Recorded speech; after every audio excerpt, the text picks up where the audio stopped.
बिस्मिल्लाहिर्रहमानिर्रहीम। शुरू अल्लाह के नाम से जो बड़ा मेहरबान और नहायत रहम करने वाला है। अस्सलाम वालेकुम। आज का जो मेरा टॉपिक है वो है हज़ूर पाक सल्लल्लाहु अलैहि वसल्लम की 4 नसीहतें। तो ये देखते हैं कि वो कौन सी 4 नसीहतें हैं। नंबर 1, बदनसीब है वो शख्स जो फजर के वक्त सोया रहता है और लोगों से तंगी रिज़्क का शिकवा करता है। नंबर 2, बदनसीब है वो शख्स जो नमाज इशा की नमाज नहीं पढ़ता और दुआओं में पुरसुकून नींद तलाश करता है।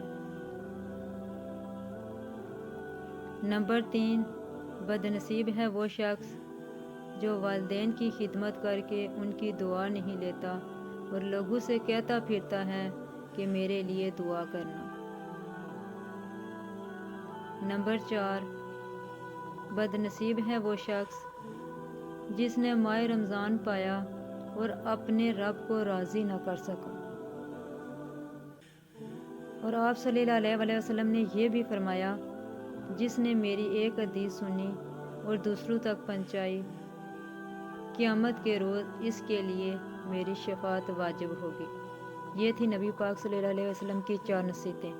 अगर मेरी वीडियो आपको अच्छी लगे तो प्लीज़ लाइक एंड सब्सक्राइब ज़रूर कीजिएगा। मेरे चैनल पर आपको इसी तरह की इन्फॉर्मेटिव वीडियो मिलती रहेगी जिससे आपके नॉलेज में इजाफा होता रहेगा। अल्लाह हाफिज़।